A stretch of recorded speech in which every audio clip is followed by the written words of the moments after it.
مکمل معلومات جاننے کے لیے ویڈیو کو آخر تک ضرور دیکھیں۔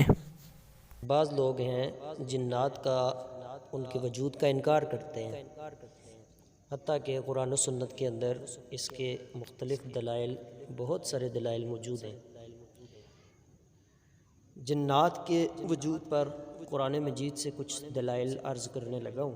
اللہ تعالیٰ نے فرمایا وَإِذْ صَرَفْنَا إِلَيْكَ نَفَرًا مِّنَ الْجِنِّ يَسْتَمِعُونَ الْقُرْآنَ، اور جب ہم نے جنوں کی ایک جماعت کو آپ کی طرف متوجہ کیا کہ وہ قرآن سنیں۔ ٹھیک ہے جی، سورہ احقاف کی آیت نمبر 29 تھی۔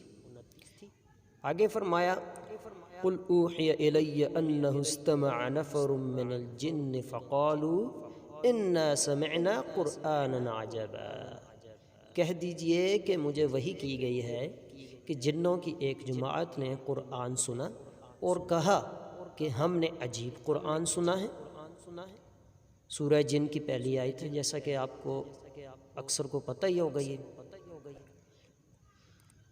نبی علیہ الصلوۃ والسلام کی حدیث سے کچھ ہم دیکھتے ہیں۔ ابھی صحیح مسلم میں ابن مسعود رضی اللہ عنہ سے مروی ہے، بیان کرتے ہیں کہ ایک رات ہم نبی علیہ الصلوۃ والسلام کے ساتھ تھے کہ اچانک ہم نے آپ کو گم پایا۔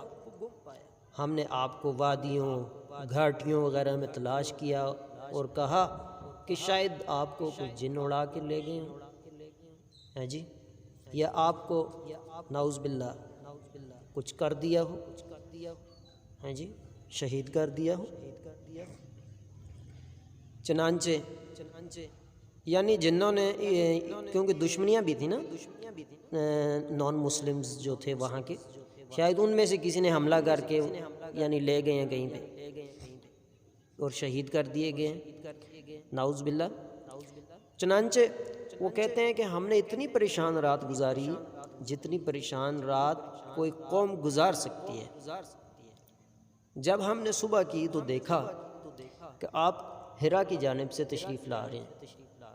ہم نے عرض کیا اللہ کے رسول صلی اللہ علیہ وسلم، آپ پر ہماری جان قربان، ہم نے آپ کو گم پایا تو آپ کی تلاش میں نکلے، پھر آپ کو نہ پا کر اتنی بری رات گزاری کہ تو نہ پوچھیں، اتنی بری رات گزاری جتنی بری رات کوئی قوم گزار سکتی ہے۔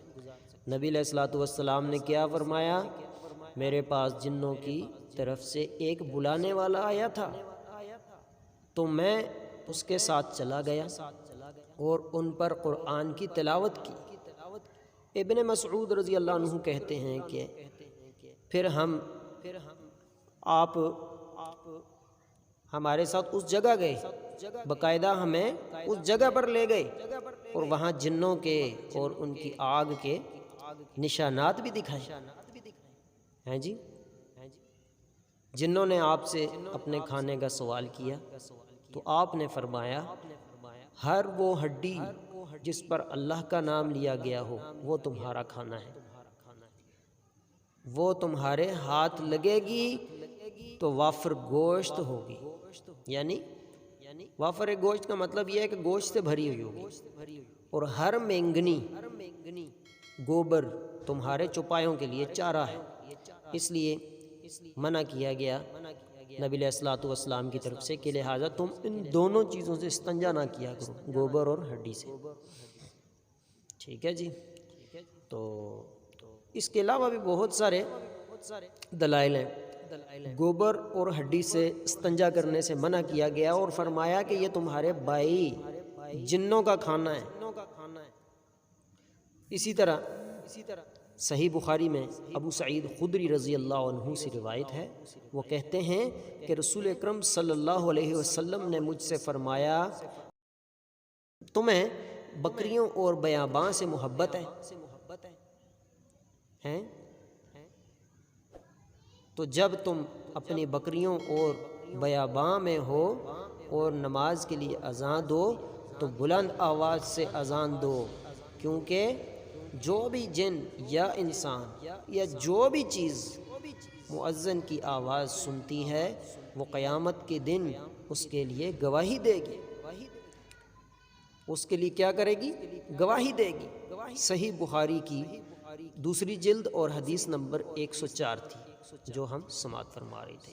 ان دلائل سے کیا ثابت ہوتا ہے، کیا واضح ہوتا ہے کہ جنات کی ایک دنیا ہے، جن موجود ہیں اور وہ زندہ، عقل والے اور امر و نہی کے پابند ہیں، شریعت کے مکلف ہیں۔ لہٰذا ایک مومن و موحد کے لیے جنات کے وجود پر ایمان رکھنا فرض ہے، واجب ہے، ضروری ہے۔ اس ویڈیو کو لائک کریں اور ہمارے چینل کو سبسکرائب کر لیں، ساتھ میں لگے بیل کے آئیکن کو بھی پریس کر دیں نیو ویڈیوز سب سے پہلے حاصل کرنے کے لیے۔